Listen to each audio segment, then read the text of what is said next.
Hey, I'd like to welcome you to another episode of Mission Matters. My name is Adam Torres, and if you'd like to apply to be a guest in the show, just head on over to missionmatters.com and click on Be Our Guest to apply. All right, so it is a very special episode. We have Nolan Peterson on the line, and he's the CEO and director over at Atlas Salt Inc. Nolan, welcome to the show. Hi, Adam. Great to be here. Thanks for having me.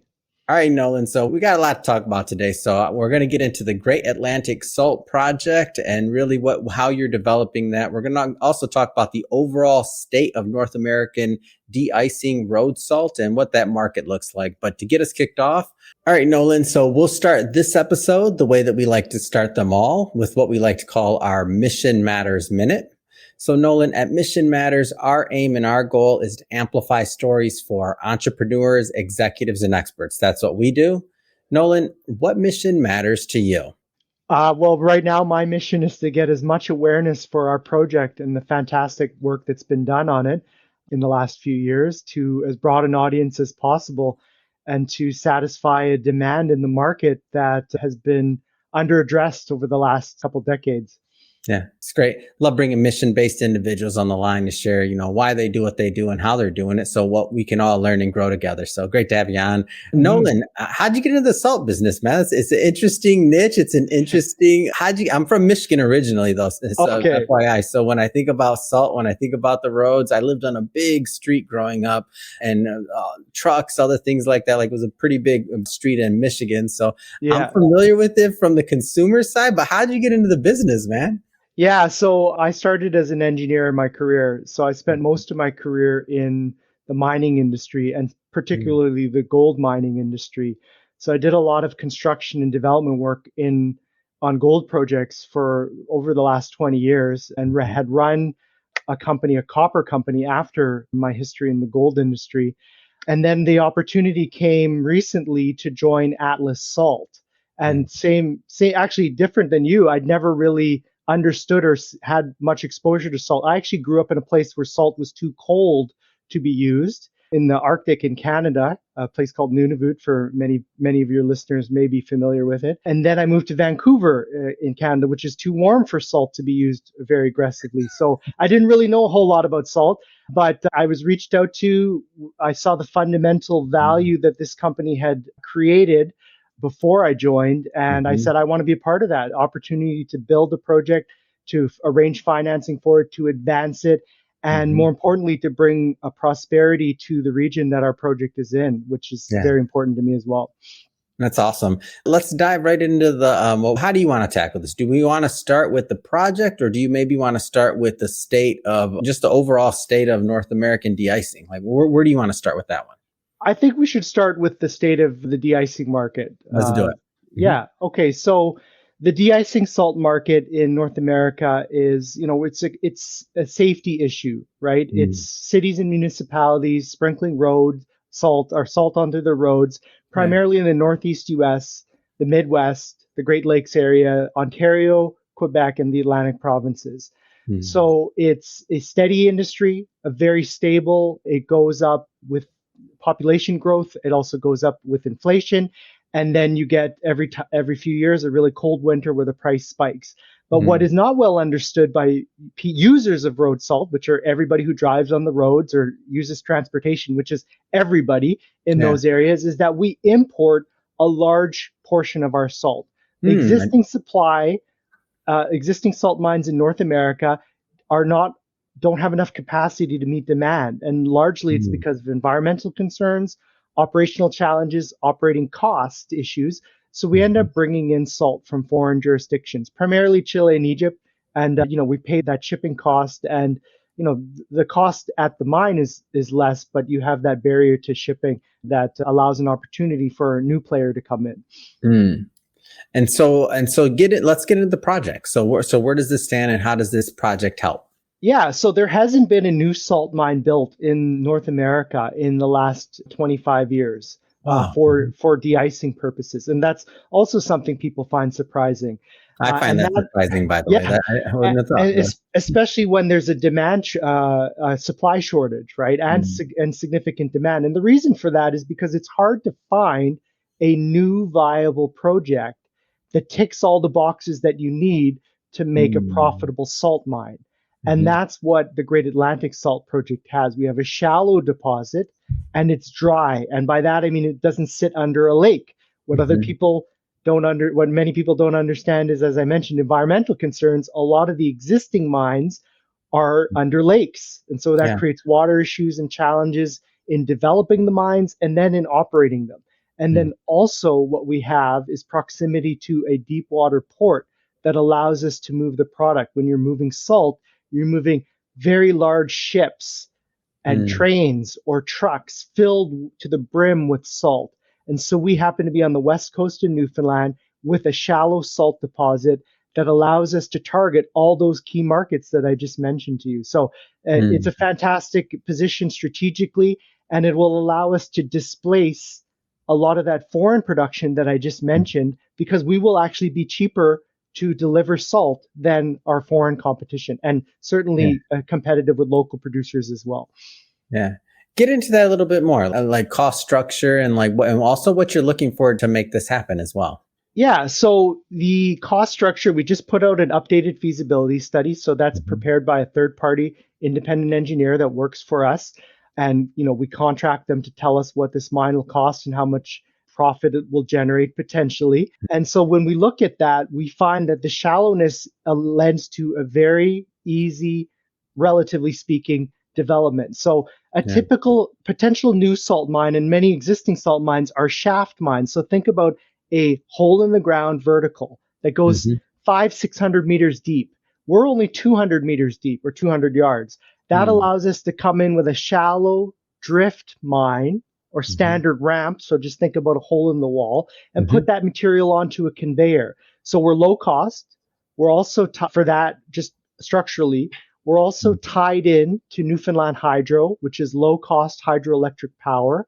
That allows us to have lower operating costs. And we're on the west coast of Newfoundland. So labor there is it's not a high cost of living environment. So Mhm. operating costs can be kept low. We can be very competitive. The and also because we're battery electric or Yeah. because we're tied into hydro, we're on 100% battery electric. That will allow us to emit zero greenhouse gases, Mm. essentially zero, less Yeah. than 4 Newfoundland households worth of greenhouse gases per year will be emitted by this mine. And so, Mm. yeah, very, very strong economics. What we need to develop it and advance it, we already have environmental assessment and a number of permits in hand. We are shovel ready. So that's in Yeah. contrast as well to many other junior mining companies. We're ready to get going. Mm. And we're just looking for financing at this point. And we have plans for that as well. We're working with groups that can arrange that. A significant portion of lending is available to us, but also just general awareness from investors to, help build the support to build this mine is very important to us. Mm.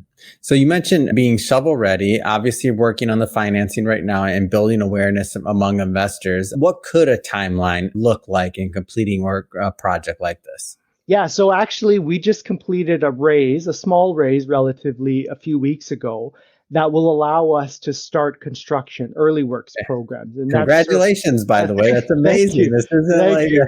Yeah, we can't just glance over that. This is a this is a big yeah. project. Yeah, and it was big for me too because I just joined the company 5 months ago now. So I'm Mm. relatively new to the story, as I mentioned at the start.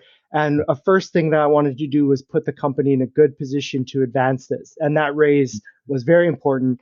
And more importantly, as I mentioned, it allows us to do actual meaningful work that is Mm. visible, right? To start to build that momentum that this is a project that is being built, is Mm. acting on all the good work that has already been carried out. So that will start soon, very soon, within the next few months.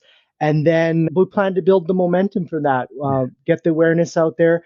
And then we're working with, as I mentioned, that debt broker, Endeavor Mm. Financial Group out of London, very experienced in these areas, that will Mhm. put together a financing package that we can then take to the market, take to Yeah. investors and say, there's an ability to build this mine. If you give me $1, I've got $3 or $4 coming in behind that, Mm. guaranteed, right? Yeah. Signed, sealed, and delivered. That takes a lot of the weight off of the shoulder of the investor. They know they can Mm. invest with confidence that on the other end of that will be a mine, right? Mhm. And so we'll start detailed or advanced construction of the drifts uh, Mhm. next year, hopefully. I don't want to make any promises Yeah. necessarily. And then we'll advance through construction, and then we would be producing salt, potentially small components of salt in 2029, and then Mm. commercial production we're targeting 2030. Yeah. That's exciting. Yeah, very exciting. That's Absolutely. exciting. It's a big growth period. And I think Yeah, when I'm just trying to wrap my head around what it's like to put together a project like this, yeah. multi-year, big capacity. I'm obviously a large upside in terms of the potential for the investor, of course, but and just also into the market, like bringing that domestic salt output to the local market, pricing, like benefits, like there's a lot of, I mean, you talked about earlier about a lot of boxes being checked, even to be able to get the go ahead for the mine. Like, am I missing anything? Like, there's a Well, lot no, there. no, and that's exactly why I was so attracted to this Yeah. story. I mean, Kind of you like the hit the perfect storm. I hope that's not the wrong pun, but you we know. hit you hit the nail on the head. Like there's so many things that are going for this company. I had opportunities Mhm, to, lead other companies, but they were more one dimensional, right? Like mhm, we're going to mhm. do some drilling, and Nolan, can you go tell everyone how great of a drill program we're running Yeah. and their gold results we're going to get? And that didn't really appeal to me. Fundamentally, I'm an engineer. I like to build Legos with my kids in my spare time and solve problems and logic problems. And as you mentioned, there's a lot of moving pieces here that a person like myself and the people that we've assembled on this team, Mm, we want to keep all those plates spinning, line them up, and really execute on this for mm. for the stakeholders in the region. Yeah. And so the immediate next steps, I guess. So now you completed one raise you mentioned, and that's going to get it into production. So now you're creating another package, and then there's going to be the next round of funding that's already started. Am I off on that? I just want to make sure I got that right. I guess I would say we're always starting for the next round of funding, and that's Mhm. through awareness campaigns and making Yeah. sure that the share price is strong and stable, and talking to the banks that are going to Mhm. be putting their clients in front of us for a deal. So Yeah. the minute we closed the last raise, it was like, when are we going Mhm. to be planning for the next one? How are we going to be in a position for that? It's Yeah. always important for us to be planning, and of course advancing the project to make sure Mhm. that the money that was given to us is being used responsibly.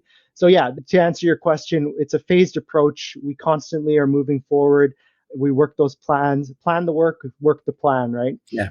Yeah. Wonderful.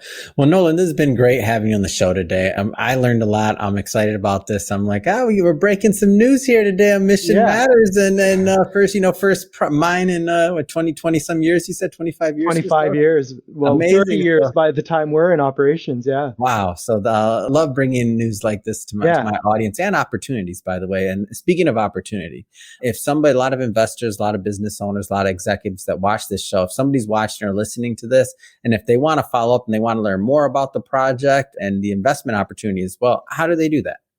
Yeah, so first I would say to talking about the opportunity, like the singular nature of Atlas Salt, we're the only publicly traded salt development company that any investor can invest in. So I Mm, think that that could be quite appealing to your investors if they want to learn more. It's an intriguing and fascinating industry that most people mhm. don't have much exposure to, or even understand that they can get exposure to it, or Yeah. desire to. So first, I would say though, if they're looking, www.atlassalt.com, Mhm, all one word, two S's in the middle there. That's our main website. You can also just Google search Nolan Peterson Atlas Salt. You'll mm, probably find a lot of videos that I've started to do over the last few months with different lengths, different capacities, and then of course we would love your support in the market. mhm. We trade on the TSX Venture under the symbol SALT, SALT, which is one of the best symbols in the world, I could Yes, think, for it any is. company. And then we are trading in the US on the OTCQB, looking to uplist to the OTCQX soon under the symbol REMRF. Mhm, REMRF. So yeah, that's way anybody can get interested. Also, mhm. feel free to reach out. You can see our contact information from our press releases. Yeah. Reach out to us at any time. We can set up one-to-one interviews or meetings. I'm happy to chat with any potential investor and share what I've learned about the industry, which again, very fascinating.